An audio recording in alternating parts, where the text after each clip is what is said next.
নমস্কার বন্ধুরা, আমি সুশোভন। আপনারা দেখছেন অদ্ভুত অথচ বাস্তব। আজ বিশ্ব রাজনীতির দাবার বোর্ডে এমন দুটি চাল দেওয়া হয়েছে যা হয়তো আগামী 100 বছরের গ্লোবাল ট্রেড বা বিশ্ব বাণিজ্যের ইতিহাস নতুন করে লিখবে।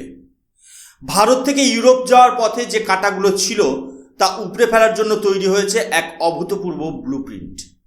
বন্ধুরা ভাবুন তো, ইউরোপের এমন একটি বন্দর বা পোর্ট যা এতদিন ন্যাটো এবং আমেরিকা তাদের অত্যন্ত গোপন এবং সুরক্ষিত সামরিক ঘাঁটি হিসেবে ব্যবহার করত, আজ সেই পোর্টের চাবিকাঠি ভারতের হাতে তুলে দেওয়ার তোড়জোড় চলছে। কেন গ্রিস তাদের সবচেয়ে হাইলি সিকিউরড পোর্ট ভারতকে অফার করছে?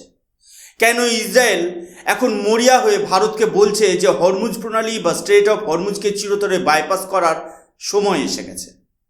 আজকের এপিসোডে আমরা এই জটিল ভূরাজনীতির প্রতিটি স্তর উন্মোচন করব। এটি কেবল একটি খবর নয়, এটি ভারতের স্ট্র্যাটেজিক অটোনমির এক বিশাল জয়। বন্ধুরা, স্ক্রিনে আপনারা যে নিউজ আর্টিকেলটি দেখছেন তার হেডলাইনের দিকে একটু ভালো করে লক্ষ্য করুন। ইন্ডিয়ান ডিফেন্স নিউজ অত্যন্ত স্পষ্টভাবে জানাচ্ছে যে ভারত এখন গ্রিসের আলেকজান্দ্রোপলি পোর্টের দিকে অত্যন্ত গুরুত্বের সাথে নজর দিচ্ছে। অনেকেই হয়তো ভাবছেন এটি কেবল একটি সাধারণ বাণিজ্যিক বন্দর বা পোর্ট হস্তান্তরের খবর, কিন্তু আদতে এটি একটি বিশাল স্ট্র্যাটেজিক শিফট বা কৌশলগত পরিবর্তন। আসলে এতদিন পর্যন্ত আন্তর্জাতিক মহলে আলোচনা চলছিল গ্রিসের বিখ্যাত পিরাউস পোর্ট নিয়ে, কিন্তু ভারতের সামনে সেখানে একটি বিরাট বড় দেওয়াল দাঁড়িয়েছিল, আর সেই দেওয়ালটি হলো চীন। আপনারা জানলে অবাক হবেন, এই পিরাউস পোর্টের প্রায় 67% মালিকানা চীনের রাষ্ট্রায়ত্ত সংস্থা কসকো শিপিংয়ের নিয়ন্ত্রণে। ভারত সরকার এবং আমাদের নীতি নির্ধারকরা খুব ভালো করেই জানেন যে ইউরোপের প্রবেশের চাবিকাঠি যদি চীনের পকেটে থাকে তবে যে কোনো সংকটের মুহূর্তে ভারত বড়সড় বিপদে পড়তে পারে। ঠিক এই জট কাটানোর জন্যই গ্রিস ভারতকে এক অভাবনীয় প্রস্তাব দিয়েছে। সম্প্রতি অনুষ্ঠিত হওয়া ডেলফি ইকোনমিক ফোরামে গ্রিসের ইউরো ব্যাংকের সিইও ফোকিওন কারাভিয়াস পরিষ্কার জানিয়েছেন যে একটি নামী ভারতীয় কোম্পানির সাথে এই আলেকজান্দ্রোপলিস পোর্ট নিয়ে আলোচনা অনেক দূর এগিয়েছে এবং ভারত এখানে বড়সড় অংশীদারিত্ব বা মালিকানা পেতে পারে। এখন প্রশ্ন হলো, কেন এই আলেকজান্দ্রোপলিস পোর্ট ভারতের জন্য এতখানি গুরুত্বপূর্ণ হয়ে উঠল? এর উত্তর লুকিয়ে আছে ম্যাপের দিকে তাকালে। আপনারা যদি গ্রিসের উত্তর পূর্ব প্রান্তের মানচিত্র দেখেন তবে বুঝবেন যে এর অবস্থা ঠিক কতটা সুবিধাজনক। যদি ভারত এই পোর্টের নিয়ন্ত্রণ পায় তবে আমাদের পণ্যবাহী জাহাজগুলোর আর লম্বা পথ অতিক্রম করতে হবে না। আমরা সরাসরি বুলগেরিয়া, রোমানিয়া, সার্বিয়া এবং হাঙ্গেরির মতো বলকান দেশগুলোতে পৌঁছে যাব। আন্তর্জাতিক বিশেষজ্ঞরা একে ইউরোপের ব্যাকডোর এন্ট্রি বা পেছনের দরজা বলে অভিহিত করছেন।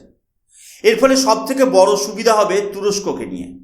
বর্তমানে কৃষ্ণসাগরে ঢুকতে গেলে তুরস্কের বসফরাস প্রণালীর ওপর নির্ভর করতে হয়, যেখানে তুরস্কের একাধিপত্য চলে। কিন্তু এই পোর্টের মাধ্যমে ভারত তুরস্ককে সম্পূর্ণভাবে বাইপাস করে পূর্ব ইউরোপ এবং কৃষ্ণসাগরের রাজনীতিতে নিজের শক্তিশালী প্রভাব বিস্তার করতে পারবে। এটি ভারতের জন্য কেবল বাণিজ্যিক পথ নয়, এটি একটি জিওপলিটিক্যাল লিভারেজ। সবচেয়ে চমকপ্রদ এবং অবাক করা তথ্যটি হলো এই পোর্টের নিরাপত্তা ব্যবস্থা। গ্রিসের প্রধানমন্ত্রী কিরিয়াকোস মিৎসোটাকিস আগে বহুবার বলেছিলেন যে জাতীয় নিরাপত্তার খাতিরে তারা এই পোর্ট কোনোদিন বেসরকারি হাতে বা প্রাইভেটাইজ করবে না, কারণ রাশিয়া ইউক্রেন যুদ্ধ শুরু হওয়ার পর থেকে এই পোর্টটি ন্যাটো এবং আমেরিকার জন্য একটি লাইফলাইন হয়ে দাঁড়িয়েছে। এখান থেকেই সমস্ত ভারী অস্ত্রশস্ত্র এবং ট্রুপস মুভমেন্ট সরাসরি পূর্ব ইউরোপে পাঠানো হচ্ছে। এহেন একটি স্পর্শকাতর এবং সুরক্ষিত পোর্টের দরজা ভারতের জন্য খুলে দেওয়া মানে হলো ভারতের ওপর গ্রিস তথা পশ্চিমী বিশ্বের অগাধ আস্থা। এটি প্রমাণ করে যে বর্তমান বিশ্ব রাজনীতিতে ভারত এখন আর কেবল সহযোগী নয়, বরং একটি গ্লোবাল পাওয়ার প্লেয়ার হিসেবে আত্মপ্রকাশ করেছে। নিঃসন্দেহে এটি ভারতের জন্য একটি ঐতিহাসিক জিওপলিটিক্যাল ভিক্টরি। এবার নজর দিন আমাদের আজকের দ্বিতীয় গুরুত্বপূর্ণ খবরের দিকে। স্ক্রিনে আপনারা যে নিউজ আর্টিকেলটি দেখছেন সেটি আমাদের মধ্যপ্রাচ্যের রাজনীতির এক গভীর সমীকরণের দিকে নিয়ে যাচ্ছে। ইসরায়েল এখন রীতিমতো যুদ্ধের তৎপরতায় উঠে পড়ে লেগেছে যাতে আইএমইসি বা India middle east Europe economic corridor দ্রুত অপারেশনাল বা কার্যকরী করা যায়। কেন ইসরায়েল এত মরিয়া? হেডলাইনটি আরেকবার ভালো করে পড়ুন। Two bypass the strait of Hormuz, অর্থাৎ তারা হরমুজ প্রণালীকে এড়িয়ে যাওয়ার একটি বিকল্প রাস্তা খুঁজছে। বন্ধুরা, বিশ্ব বাণিজ্যের মানচিত্রের দিকে তাকালে দেখা যায় সবথেকে ব্যস্ত অথচ সবথেকে বিপজ্জনক একটি জলপথ হলো এই হরমুজ প্রণালী। বর্তমানে ইরানের সাথে ইসরায়েলের যে চরম উত্তেজনা আর যুদ্ধংদেহী পরিস্থিতি তৈরি হয়েছে, তাতে ইরান যে কোনো মুহূর্তে এই সংকীর্ণ জলপথটি বন্ধ করে দেওয়ার হুমকি দিচ্ছে। আর যদি সত্যিই ইরান এই চোক পয়েন্ট বন্ধ করে দেয়, তবে কেবল ইসরায়েল নয়, ভারতের তেল আমদানি থেকে শুরু করে ইউরোপের সাথে আমাদের কয়েক বিলিয়ন ডলারের বাণিজ্য এক নিমেষে থমকে যেতে পারে। এটি সারা বিশ্বের জন্য একটি বিশাল ইকোনমিক ক্রাইসিস তৈরি করবে। ইসরায়েলের অর্থ এবং বিদেশ মন্ত্রকের শীর্ষ আধিকারিকরা এখন মনে করছেন যে বর্তমান এই সংকটকাল আসলে একটি রেয়ার উইন্ডো অফ অপরচুনিটি বা বিরল সুযোগের জানালা খুলে দিয়েছে। তাদের পরিকল্পনাটি অত্যন্ত নিখুঁত। তারা চায় ভারতের পণ্যবাহী জাহাজগুলো সরাসরি আরব সাগরের বুক চিরে সংযুক্ত আরব আমিরাতে পৌঁছাক। সেখান থেকে দীর্ঘ রেল লাইনের মাধ্যমে সৌদি আরব এবং জর্ডান হয়ে এই পণ্য সরাসরি পৌঁছে যাবে ইসরায়েলের হাইফা পোর্টে, আর হাইফা থেকে খুব সহজেই গ্রিসের সেই নতুন পোর্টে। এই রুটটি চালু হলে ভারতের জন্য সময় বাঁচবে প্রায় 40% এবং লজিস্টিক খরচ কমবে অকল্পনীয়ভাবে। ইসরায়েল খুব ভালো করেই জানে যে এই করিডর একবার সফলভাবে চালু হয়ে গেলে হরমুজ প্রণালীর উপর বিশ্বের নির্ভরতা কমে যাবে, যা কার্যত ইরানের আঞ্চলিক দাদাগিরি বা ভূরাজনৈতিক প্রভাবকে চিরতরে স্তব্ধ করে দেবে। আর সবথেকে গর্বের বিষয় হলো ইসরায়েল এই পুরো পরিকল্পনায় ভারতকে কেবল একটি সহযোগী দেশ হিসেবে দেখছে না, বরং তারা মনে করে ভারতই হলো এই পুরো করিডরের মূল অ্যাঙ্কার বা প্রধান চালিকা শক্তি। ভারতের সম্মতি এবং সক্রিয় অংশগ্রহণ ছাড়া এই করিডর কেবল একটি স্বপ্ন হয়েই থেকে যাবে। কিন্তু বন্ধুরা, ভূরাজনীতির পথ কি সত্যিই এত মসৃণ হয়? স্ক্রিনে আপনারা যে নিউজ আর্টিকেলটি দেখছেন সেটি এই পুরো আলোচনার মোড় ঘুরিয়ে দিতে পারে। আর্টিকেলের হেডলাইনটি খেয়াল করুন। ইসরায়েলের প্রধানমন্ত্রী বেঞ্জামিন নেতানিয়াহু পরিষ্কারভাবে একটি পাইপলাইন শিফট বা রুট পরিবর্তনের প্রস্তাব দিয়েছেন, যাতে হরমুজ প্রণালীকে বাইপাস করা যায়। কিন্তু এই মহাকাঙ্ক্ষী পরিকল্পনার মাঝপথে যে সবচেয়ে বড় পাহাড়টি দাঁড়িয়ে আছে সেটি হলো সৌদি আরব। বন্ধুরা, আমাদের বুঝতে হবে যে আইএমইসির চূড়ান্ত সাফল্য বা ব্যর্থতা অনেকাংশেই নির্ভর করছে সৌদি আরবের ওপর। যদিও সংযুক্ত আরব আমিরশাহী এই প্রজেক্টে ভারতের সাথে শুরু থেকেই কাঁধে কাঁধ মিলিয়ে কাজ করছে এবং বিপুল বিনিয়োগের প্রতিশ্রুতি দিয়েছে, কিন্তু সৌদি আরবের অবস্থান এখনও কিছুটা ধোঁয়াশায় ঢাকা। এর পেছনে প্রধানত দুটি বড় কারণ রয়েছে। প্রথমত, জিওপলিটিক্যাল টেনশন। ইসরায়েলের সাথে সৌদি আরবের সম্পর্ক স্বাভাবিক করার যে প্রক্রিয়া বা নর্মালাইজেশন শুরু হয়েছিল, বর্তমান মধ্যপ্রাচ্য সংকটের কারণে তা সাময়িকভাবে থমকে গেছে। রিয়াদ এখন সরাসরি ইসরায়েলের সাথে কোনো বড় চুক্তিতে সই করতে কিছুটা দ্বিধাবোধ করছে। দ্বিতীয়ত, পরিকাঠামো বা ইনফ্রাস্ট্রাকচার।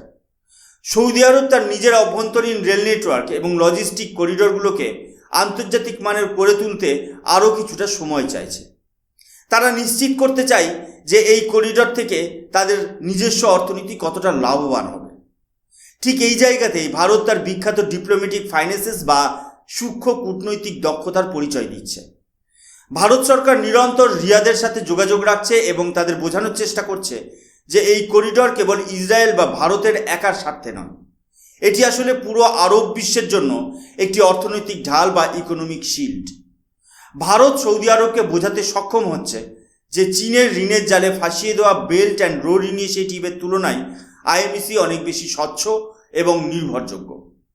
তাছাড়া এই করিডর অপারেশনাল হলে সৌদি আরব কেবল তেলের উপর নির্ভরশীল না থেকে বিশ্বের অন্যতম প্রধান ট্রেড হাব হিসেবে আত্মপ্রকাশ করবে। সৌদি আরবের এই ইয়েস বা নো এর ওপর নির্ভর করছে আগামী দিনে বিশ্ব বাণিজ্যের মানচিত্র কোন দিকে ঘুরবে।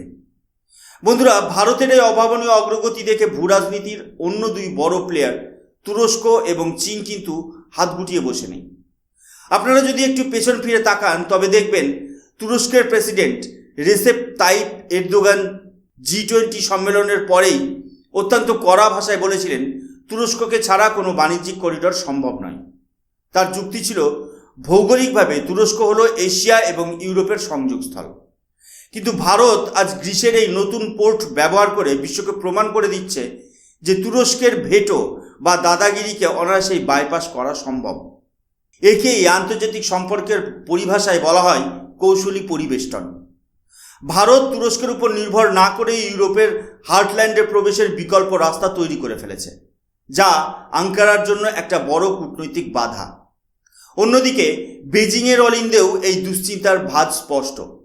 চীন তাদের বেল্ট অ্যান্ড রোড ইনিশিয়েটিভ নিয়ে এখন যথেষ্ট চিন্তিত, কারণ চীনের প্রজেক্টগুলো যেখানে অনেক দেশের জন্য ঋণের ফাঁদ বা ডেট ট্র্যাপ হিসেবে পরিচিতি পেয়েছে, সেখানে ভারত যে করিডোরটি তৈরি করছে তা অনেক বেশি স্বচ্ছ, টেকসই এবং লাভজনক। সবচেয়ে বড় লড়াইটা কিন্তু পোর্টের বা বন্দরের। এতকাল গ্রিসের পিরাউস পোর্টকে ব্যবহার করে চীন পুরো ইউরোপের বাজারে নিজেদের দাপট বজায় রেখেছিল। কিন্তু এখন গ্রিসের আলেকজান্দ্রোপৌলি পোর্ট যদি ভারতের কৌশলগত নিয়ন্ত্রণে চলে আসে, তবে চীনের পিরাউস পোর্টের গুরুত্ব এক ধাক্কায় অনেকটা কমে যাবে। এটি কেবল ব্যবসার লড়াই নয়, এটি প্রভাব বিস্তারের লড়াই। গ্রিসের এই বন্দরে ভারতের পা রাখা মানে হলো ভূমধ্যসাগরীয় অঞ্চলে চীনের একাধিপত্যে থাবা বসানো। এর ফলে একদিকে যেমন ইউরোপে ভারতের গ্রহণযোগ্যতা বাড়বে, অন্যদিকে দক্ষিণ এশিয়া ছাড়িয়ে গ্লোবাল মেরিটাইম পলিটিক্সেও ভারতের আধিপত্য আরও মজবুত হবে। ভারত বুঝিয়ে দিচ্ছে যে একবিংশ শতাব্দীতে বিশ্ব বাণিজ্যের মানচিত্র আর কেবল একজনের ইচ্ছায় তৈরি হবে না। পরিশেষে একটা কথাই বলবো বন্ধুরা, আজকের এই নিউজ অ্যানালিসিস থেকে এটা পরিষ্কার যে ভারত আর আগের মতো কোনো নির্দিষ্ট ব্লকের উপর নির্ভরশীল নয়। আমরা ইসরায়েলের সাথে যেমন সুসম্পর্ক বজায় রাখছি, তেমনি গ্রিসের মাধ্যমে ইউরোপের দরজায় কড়া নাড়ছি। গ্রিসের এই পোর্টের মালিকানা বা অংশীদারিত্ব যদি শেষ পর্যন্ত ভারতের আদানি বা অন্য কোনো বড় কোম্পানির হাতে আসে, তবে তা হবে ভারতের জন্য এক ঐতিহাসিক মুহূর্ত। ভারতের মেরিটাইম স্ট্র্যাটেজি এখন আর কেবল ভারত মহাসাগরে সীমাবদ্ধ নেই, তা এখন ভূমধ্যসাগর এবং কৃষ্ণসাগর পর্যন্ত বিস্তৃত। আপনারা কি মনে করেন, এই করিডোর কি সত্যিই চীনের দাপট কমিয়ে ভারতকে বিশ্ব অর্থনীতিতে 1 নম্বর স্থানে নিয়ে যাবে? সৌদি আরব কি শেষ পর্যন্ত ভারতের এই মেগা প্রজেক্টকে পূর্ণ সমর্থন দেবে? কমেন্ট সেকশনে আপনাদের মূল্যবান মতামত অবশ্যই জানাবেন, কারণ আপনাদের প্রতিটি কমেন্ট আমাদের এই বিষয়গুলো নিয়ে আরও গভীরভাবে রিসার্চ করতে উৎসাহিত করে। আজকের মতো এখানেই শেষ করছি। ভিডিওটি ভালো লাগলে লাইক করুন, বন্ধুদের সাথে শেয়ার করুন এবং এই ধরনের গুরুত্বপূর্ণ জিওপলিটিক্যাল খবর সবার আগে পেতে আমাদের চ্যানেল সাবস্ক্রাইব করতে ভুলবেন না। আমি সুশোভন, দেখা হচ্ছে পরের এপিসোডে। জয় হিন্দ, বন্দে মাতরম, ভারত মাতা কি জয়।